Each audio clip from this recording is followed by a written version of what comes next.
नमस्ते विद्यार्थी मित्रों, कक्षा 11 विषय हिंदी। और आज हम समझने वाले हैं एक गद्य जिनका नाम है पहली चूक। तो इनका साहित्य प्रकार है व्यंग्य लेख और इनके जो लेखक हैं उनका नाम है श्रीलाल शुक्ल।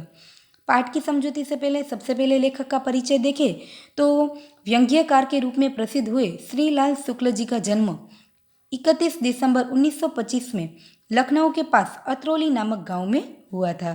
तो इनकी शिक्षा लखनऊ तथा इलाहाबाद में हुई है। 1950 में वे भारतीय प्रशासनिक सेवा आईएएस के लिए चुने गए थे। तो उत्तर प्रदेश शासन में उन्होंने अनेक महत्वपूर्ण पदों पर कार्य किया है। श्रीलाल शुक्ल ने साहित्य रचना 1955 में आरंभ की थी। तो इन्होंने अपने व्यंग्य लेख में काफ़ी प्रसिद्धि प्राप्त की है। श्रीलाल शुक्ल की सबसे प्रसिद्ध रचना है राग दरबारी, जो एक उपन्यास है। और इस व्यंग्यपूर्ण उपन्यास पर उन्हें 1917 में साहित्य अकादमी पुरस्कार से सम्मानित किया गया था। तो इन्होंने जन जीवन से जुड़ी भाषा का प्रयोग किया है और वे ज्ञानपीठ पुरस्कार से सम्मानित भी हुए हैं।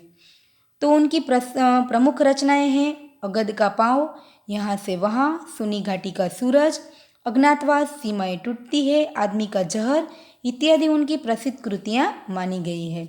तो बात करते हैं प्रस्तुत गद्य यानी पहली चूक की। तो प्रस्तुत गद्य के माध्यम से उन्होंने यहाँ पर एक प्रकार से देखे तो मनुष्य पर व्यंग्य किया है। कल्पना के गांव और वास्तविक गांव में जमीन आसमां का अंतर होता है।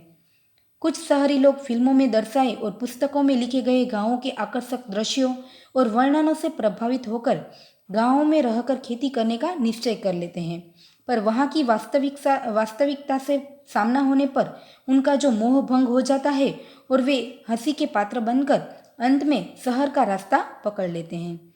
तो प्रस्तुत रचना में लेखक ने यही बताने का प्रयास किया है कि उनसे एक बार चूक हो जाती है, यानी कोई गलती हो जाती है।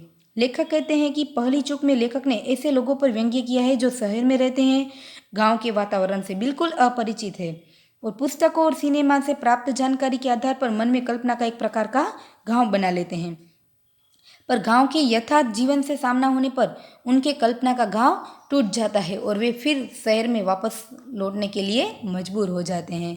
तो एक छोटे से इस प्रसंग के द्वारा उन्होंने ऐसे मनुष्य पर व्यंग्य किया है जो गांव के बारे में अपरिचित है और अपने मन में कई प्रकार की कल्पनाएं बनाते हैं। तो बात करते हैं गद्य की शुरुआत की। यहाँ पर आप देखेंगे तो एक कहावत लिखी हुई है। यह कहावत हमें परीक्षा में भी पूछी जा सकती है। लिखा है कि उत्तम खेती मध्यम बान, अधम चाकरी भीख निदान। तो हम देखें कि खेती कैसी है, उत्तम है यानी श्रेष्ठ है, और बान यानी व्यापार, तो व्यापार जो है वह मध्यम है। अधम चाकरी, अधम यानी हम देखें तो उनका अर्थ होता है निम्न या तो निकृष्ट कोटि का। चाकरी का अर्थ होता है नौकरी। तो निकृष्ट यानी हम देखें तो निम्न कक्षा की नौकरी है और भीख निदान अंतिम लक्ष्य है भीख। तो यहाँ पर कहा गया है कि सबसे ज़्यादा और सबसे श्रेष्ठ व्यापार या तो व्यवसाय हम देखें तो वह है खेती। व्यापार है वह मध्यम कक्षा का है और नौकरी निम्न कक्षा की है और भीख तो उनसे भी निकृष्ट बात है। आगे हम देखें तो लेखक कहते हैं कि यह कहावत पहले मैं कई बार सुन चुका था। अब हुआ यह कि बीए पास करने के बाद मुझे अधम चाकरी मिली ही नहीं। बीए यानी बैचलर ऑफ आर्ट्स, या तो हम जिन्हें ग्रेजुएशन के रूप में भी पहचानते हैं। वे कहते हैं कि यह कहावत मैं कई बार सुन चुका था। अब ये हुआ यह कि बीए पास करने के बाद भी मुझे अधम चाकरी मिली नहीं, यानी निकृष्ट नौकरी कहीं पर मिली नहीं। इसलिए उसे भीख निदान समझकर मैंने खेती के उत्तम व्यवसाय में हाथ लगाना चाहा और अपने गांव चले आया। लेखक के पास कोई ऐसी नौकरी न होने पर वे क्या करते हैं, अपने गांव व्यवसाय के लिए अपने गांव चले आते हैं। मेरे चाचा ने मुझे समझाया कि खेती का काम है तो बड़ा उत्तम, पर फारसी पढ़कर जिस प्रकार तेल नहीं बेचा जा सकता वैसे ही अंग्रेजी पढ़कर खेत नहीं जोता जा सकता। लेखक जब उन्हें कहीं नौकरी न मिलने पर गांव लौटते हैं तो वहाँ अपने चाचा से मिलते हैं और उनके साथ रहकर वे वहाँ खेती का व्यवसाय करना चाहते हैं, परंतु उनके चाचा ने उनको समझाया कि आप सभी लोग पढ़े लिखे हैं और जिस प्रकार फारसी पढ़कर तेल नहीं बेच सकते उसी प्रकार अंग्रेजी पढ़कर खेती का काम करना कोई उचित नहीं है। या तो हम देखें तो खेती एक उत्तम व्यवसाय है, परंतु अंग्रेजी पढ़कर या तो शिक्षा प्राप्त कर आप अच्छी तरह से खेती नहीं कर सकते हैं। इस पर मैंने उन्हें बताया कि यह सब कुछ कुदरत का खेल है, क्योंकि फारस में तेल बेचने वाले संस्कृत नहीं बोलते, खेत जोतते हैं। लेखक है वह अपने चाचा को समझाना चाहते हैं कि आप कहते हैं वह बात तो ठीक है, परंतु ऐसा कुछ नहीं है, हम पढ़े लिखे लोग भी अच्छी तरह से नौकरी कर सकते हैं। तो उनके चाचा कहते हैं कि चाचा बोले, बेटा यह खेती का पैसा तुमसे नहीं चलेगा, यह तो हम जैसे जाहिलों के लिए हैं। जाहिल का अर्थ यहाँ हम देखें तो मूर्ख या तो ना समझ। तो उनके चाचा ने उनको समझाया कि तुम जैसे पढ़े लिखे लोग खेती नहीं कर सकते, क्योंकि यह तो हम जैसे ना समझी या तो अनपढ़ लोगों का काम है। इसमें तो दिन रात पानी और पसीना, मिट्टी और गोबर से खेलना पड़ता है। उनके चाचा लेखक को समझाने का प्रयत्न करते हैं कि खेती का व्यवसाय है तो उत्तम, परंतु यह काम बहुत ही कठिन है। इनमें मिट्टी से खेलना पड़ता है, दिन रात पसीना बहाना पड़ता है, यानी काफ़ी मेहनत करनी पड़ती है। इसलिए उनके चाचा उनको समझाते हैं, परंतु लेखक क्या करते हैं, उन्हें और समझाने का प्रयत्न करते हैं। इस पर मैंने जवाब दिया कि यह शरीर ही मिट्टी का बना हुआ है और यह गोबर तो परम पवित्र वस्तु है। लेखक उनके चाचा को समझाते हैं कि यह मनुष्य का शरीर भी मिट्टी से ही बना हुआ है। मिट्टी से बना होने का मतलब है कि मनुष्य का जन्म इस धरती पर होता है, वह इसी धरती पर अपना भरण पोषण करता है, जो अन्न वगैरह खाता है वह भी इसी धरती पर उत्पन्न होता है। इसलिए और उनकी मृत्यु होती है तो उनकी हड्डियां भी इस मिट्टी में ही मिल जाती हैं। तो उन्होंने कहा कि मनुष्य का शरीर मिट्टी से बना हुआ है और यह गोबर तो परम पवित्र वस्तु मानी जाती है। मिट्टी का स्थान यदि पंचभूत में है तो गोबर का स्थान पंचगव्य में माना जाता है। पंचभूत यानी पंच तत्व जो हमारे हैं, पृथ्वी, जल, अग्नि, वायु, आकाश। उसी प्रकार कहा जाता है कि उन्होंने कहा कि मिट्टी का स्थान यदि पंचभूत में समाया हुआ है तो गोबर का स्थान पंचगव्य में माना जाता है। पंचगव्य यानी गाय से मिलने वाले 5 द्रव्य, दूध, दही, घी, गोबर और गौमूत्र। तो उन्होंने कहा कि गोबर का स्थान तो 5 गव्यों में माना गया है। मेरे मुंह से पवित्रता की बात सुनते ही चाचा दंग रह गए। दंग रह जाने का यहाँ पर हम देखें तो और मुहावरा है कि आश्चर्यचकित रह गए, क्योंकि लेखक उन्हें बड़े बड़े शब्दों में पढ़े लिखे होने की वजह से बड़े बड़े भाषण देते हैं। तो उनकी बात को सुनते हुए लेखक के चाचा आश्चर्यचकित हो जाते हैं और आसपास बैठे हुए लोगों में धन्य है का नारा लग गया। लेखक और उनके चाचा की बात सुनने के लिए उनके आसपास जो भी लोग बैठे थे वे भी धन्य के नारे लगा देते हैं। तब मैंने फिर कहना शुरू किया, और चाचा यह खेती जाहिलों का पेशा नहीं है, यानी नासमझी लोगों का व्यवसाय नहीं है। बड़े बड़ों ने इसकी प्रशंसा की है। लेखक ने कई ऐसे पुस्तकें पढ़े हैं, कई ऐसे ज्ञानी लोगों की पुस्तकें पढ़े हैं जिनमें उन्होंने खेती के महत्व को समझाया है। इसलिए लेखक उनके चाचा को समझाते हैं कि आप कहते हैं कि यह तो अनपढ़ लोगों का काम है, ना समझे या तो मूर्ख लोगों का काम है, तो ऐसा नहीं है।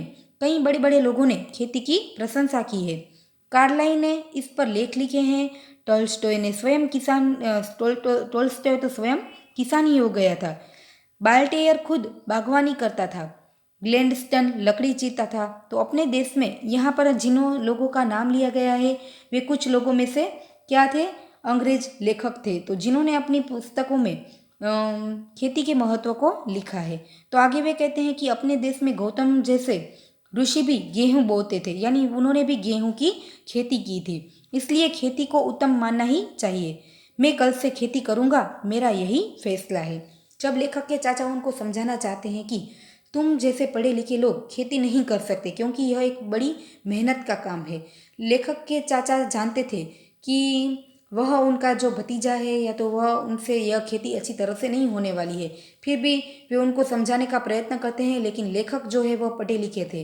उन्होंने कई ऐसे बड़े बड़े खेती के महत्व को समझने वाले लोगों की पुस्तकें पढ़ी हुई थी, परंतु वे लेखक के चाचा के समझाने पर भी वे उनकी बात नहीं मानते हैं और अपना फैसला सुनाते हैं कि मैं कल से खेती करने वाला हूँ और यही मेरा आखिरी फैसला है।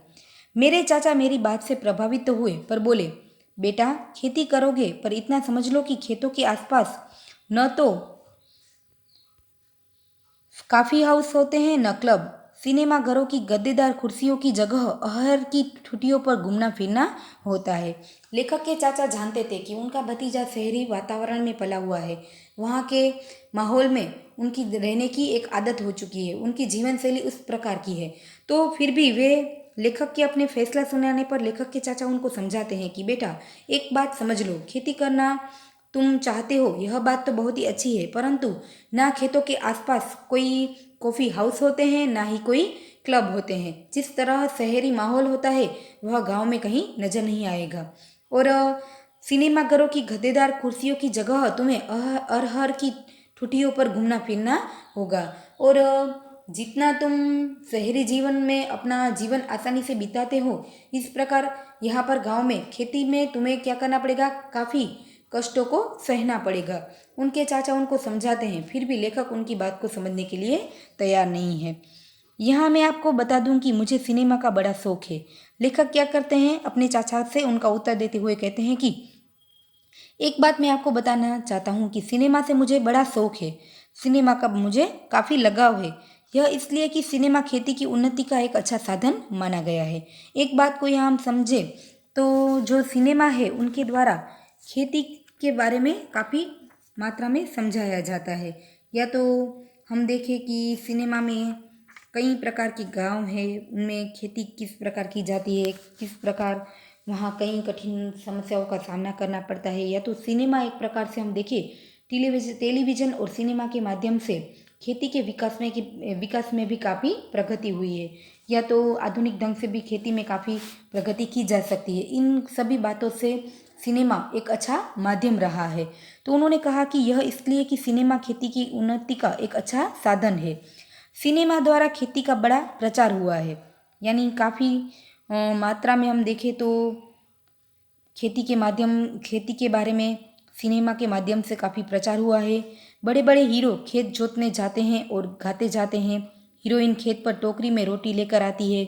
हरी भरी फसल में आँख मिचौनी का खेल होता है। आँख मिचौनी यह एक मुहावरा है जिनका अर्थ होता है लुका छिपी का खेल होना। तो फसल काटते समय हीरोइन के साथ बहुत सी लड़कियां नाचती हैं और गाती भी हैं।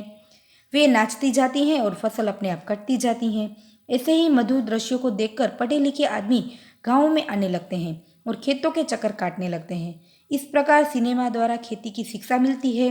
सच पूछिए तो खेती करने की सच्ची शिक्षा मुझे भी सिनेमा से ही मिली हुई है।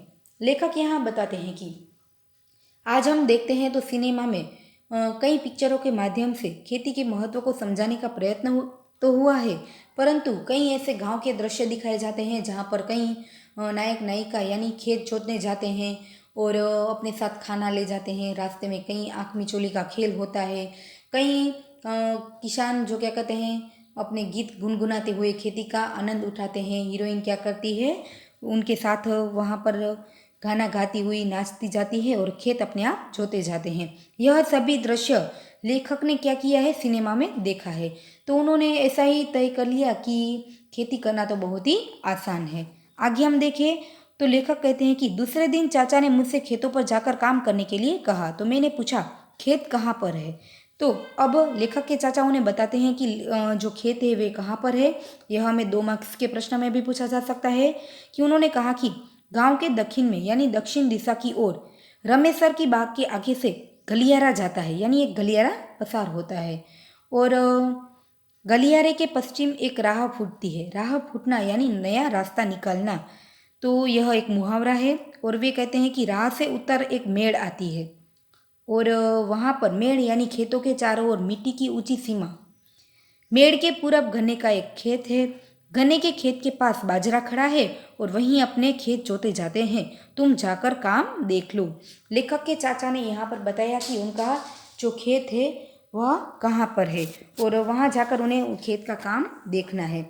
इसलिए लेखक के जो चाचा है उन्होंने कहा कि गांव के दक्षिण की ओर रमेसर की बाग के आगे से जाने वाले गलियारे के पश्चिम की ओर फूटने वाली राह से उत्तर की ओर जाने वाली मेड़ के पूरब में गन्ने के खेत है और उनके पास वाले बाजरे के खेत के पास उनका खेत है। तो दूसरे दिन लेखक क्या करते हैं, उनके चाचा ने अपने खेत कहाँ पर है वह तो दिखा दिया। तो लेखक कहते हैं कि मैं चल पड़ा। फुहार का महीना था। आसमान पर हल्के हल्के बादल छाए हुए थे।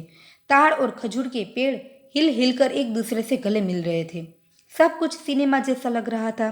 तभी आगे एक कुआं दिख पड़ा। सिनेमा में हीरोइन कुएं पर पानी भरती है और हीरो खेत की ओर जाते हुए उससे बातें करते हैं। मैंने रुककर सीटी बजाई पर कुआं तो सुनसान था। किसी के पायल नहीं झनके, न कोई घड़ा फूटा। इसी तरह पूरा रास्ता कट गया। न खेतों में आंख मिचौनी का कोई दृश्य दिख पड़ा, न हीरो ने कोरस गाए। कोरस यानी समूह गीत गाए। मुझे देहात से बड़ी निराशा हुई। देहात यानी गांव से उन्हें निराशा होने लगी। चुपचाप अपने रास्ते पर चलता गया। और यहाँ देखें तो लेखक को गांव से निराशा उत्पन्न हुई। यह हमें सविस्तर प्रश्न में भी पूछा जा सकता है कि लेखक को गांव से क्यों निराशा हुई। तो चाचा के बताए अनुसार लेखक अपनी खेत की ओर जा रहे थे। फुहार का महीना था। लेखक को सिनेमा जैसा वातावरण भी लग रहा था।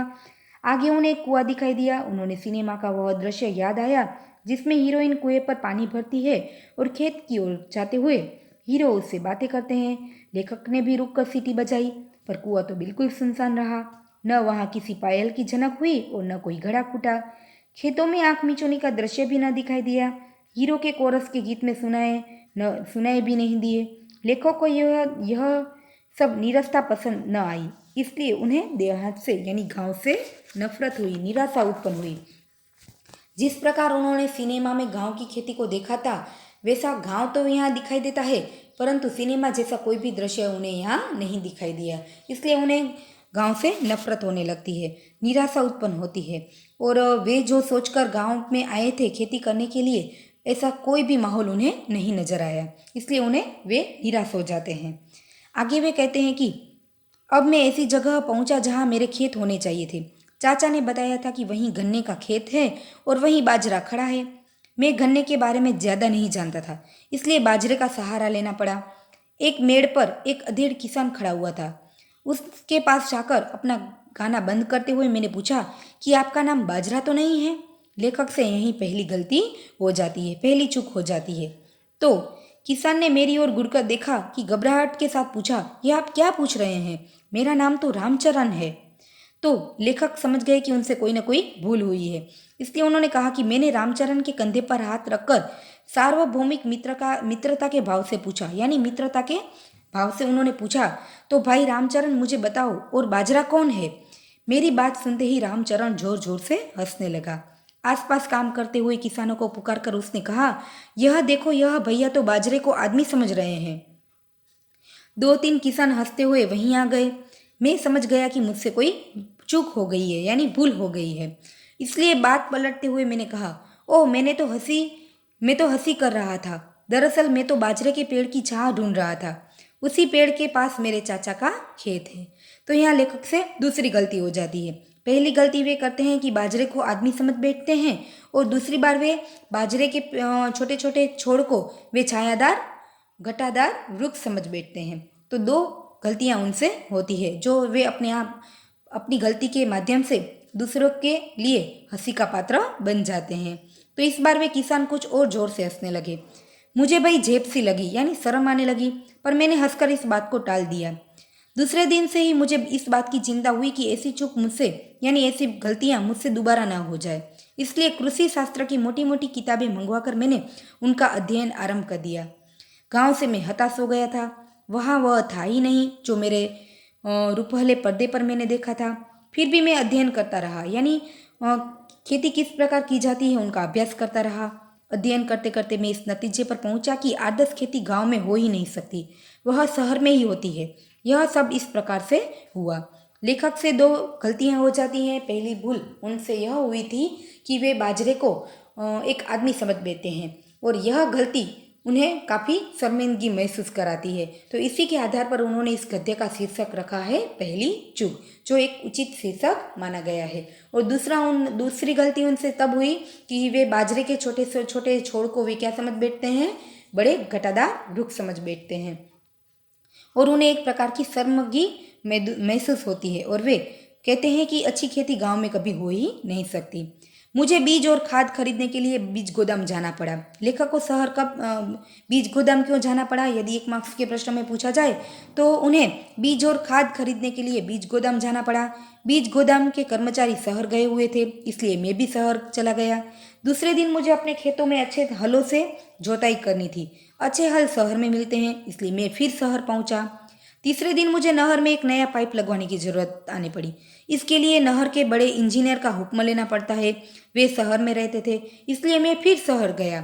चौथे दिन कुछ कीटाणुनाशक दवाइयाँ खरीदने के लिए मुझे शहर का चक्कर काटना पड़ा। फिर मुझे कृषि विभाग के एक कर्मचारी की शिकायत करने के लिए शहर जाना पड़ा। उसके बाद मैं जितना ही खेती की समस्याओं को समझता गया, उतना ही शहर जाने की आवश्यकता महसूस होने लगी, यानी ज़रूरियात उत्पन्न होने लगी। इसलिए एक दिन मैंने कृषि शास्त्र की सब किताबें एक बैग में बंद की और अपनी कार्ड राइड की पतलून की और रंग बिरंगी छायेदार बूट्स शर्ट पहनी और बेल्ट कैप लगाए और चाचा से कहा कि देखिए, यह खेती का काम ऐसा है कि बिना शहर गए उसे साधना कठिन है। इसलिए मैं शहर जा रहा हूँ और वहीं रहूँगा और वहीं से वैज्ञानिक ढंग से खेती करूँगा। तो यहाँ आप देख सकते हैं कि हमें सविस्तर प्रश्न पूछा जा सकता है कि लेखक को बार बार शहर जाने की जरूरत क्यों उत्पन्न हुई। क्योंकि उन्हें अपनी अपनी तरह से खेती करने के लिए जो भी चीज़ें चाहिए थी वह हमेशा शहर में प्राप्त होती थी, और गांव की पद्धति से वह खेती करना जानते नहीं थे, उन्हें ज्ञान नहीं था। इसलिए बार बार उन्हें शहर जाने की जरूरत उत्पन्न हुई और अंत में वे निराश होकर अपने शहरी पहरवेश को पहनकर वे क्या करते हैं, अपने चाचा से कहते हैं कि गांव में मुझसे अच्छी तरह खेती हो ही नहीं सकती, इसलिए मैं शहर जा रहा हूँ और वहाँ पर अपनी वैज्ञानिक ढंग से मैं खेती करूँगा। चाचा ने प्रसन्नतापूर्वक हंसकर कहा कि जैसे खूंट से छूटी हुई घोड़ी भूसे पर ढेर मारती हुई मुंह मारती है और जैसे धूप में बंधी हुई भैंस तालाब की ओर दौड़ती है, वैसे ही तुम्हारा शहर की ओर जाना बड़ा स्वाभाविक और उचित है। जिस प्रकार बंधी हुई खूंटे से बंधी हुई घोड़ी छूटने पर क्या करती है, भूसे पर अपना मुंह मारती है और धूप में बंधी हुई भैंस तालाब की ओर दौड़ती है, उसी प्रकार पढ़े लिखे लोग गांव तो आते हैं, फिर वहाँ का माहौल उनसे माफिक न होने पर वे शहर की ओर वापस लौट जाते हैं। यह एक स्वाभाविक बात है। मैं आदमी पहचाने में कभी चूक नहीं करता। लेखक के चाचा कहते हैं कि मैं आदमियों को पहचाने में कभी गलती नहीं करता, परंतु तुमको पहचाने में मुझसे बड़ी गलती हो गई। जाओ शहर में रहकर खेती करो। लेखक के चाचा उन्हें वापस शहर जाने के लिए आज्ञा दे देते हैं, परंतु लेखक कहते हैं कि मैंने बड़ी प्रसन्न मुद्रा में कहा, यानी आनंदित मुद्रा में कहा कि नहीं चाचा, चूक आपसे नहीं हुई है, यानी गलती आपसे नहीं हुई है। पहली चूक तो मुझसे हुई थी, जो मैंने बाजरे को पहले आदमी समझ लिया और बाद में छायादार पेड़ समझता रहा। पर कोई बात नहीं, अब मैं शहर में रहकर बाजरे के विषय में अपनी रिसर्च करूंगा और बताऊंगा कि किस खाद के प्रयोग से बाजरे की लताओं में मीठे और बड़े बड़े फल लाए जाते हैं। लेखक से जो गलतियां हुई है वह हमें एक एक मार्क्स के प्रश्न में पूछा जाता है कि उनसे पहली गलतियां कौन सी हुई, दूसरी गलतियां कौन सी हुई, जो अपने चाचा को वे बताते हैं। जब उनके चाचा ने कहा कि मैं आदमी पहचाने में कभी गलती नहीं करता, परंतु मैं तुमको पहचाने में गलती कर बैठा, तब लेखक कहते हैं कि आपसे गलती नहीं हुई है, गलती तो मेरी यहाँ पर हुई है। आगे हम देखें तो लेखक कहते हैं कि मैं बाजरे के विषय में शहर जाकर रिसर्च करने वाला हूँ और किस खाद से कौन से अच्छे बोर उत्पन्न होते हैं, इस बारे में मैं सभी जानकारी प्राप्त करूँगा। इस प्रकार हम दोनों ने प्रसन्नतापूर्वक एक दूसरे से विदा ली और मैं सीटी बजाता हुआ स्टेशन की ओर चल दिया और वे बैलों की पूंछ उमटते हुए खेत की ओर चल पड़े। आखिरी वाक्य से हमें पता चल जाता है कि शहर में रहने वाले लोग अपने आदतों के मजबूर होकर वे वहीं के माहौल में रह सकते हैं, और जो गांव के रहने वाले हैं वे अपनी पद्धति से अपना जीवन बिता सकते हैं।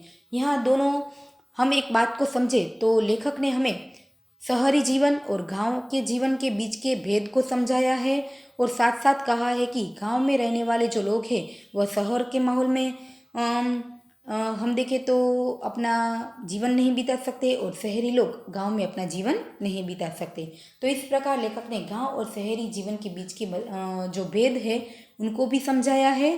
और लेखक कहते हैं कि जो शहरी जीवन में रहने वाले लोग हैं उनका पहनावा, उनका पहरेश, रहन सहन सब कुछ गांव के जीवन से बिल्कुल क्या होता है, उनमें काफ़ी भेद दिखाई देता है, और शहरी लोग गांव में आकर अपना जीवन अच्छी तरह से बिता नहीं सकते हैं। 2-4 दिन के लिए वे उनके मेहमान बन सकते हैं, परंतु अपना संपूर्ण जीवन वहाँ जीने के लिए वे क्या करेंगे, अच्छी तरह से जीवन नहीं जी पाते हैं और फिर शहर की ओर वापस लौट जाते हैं।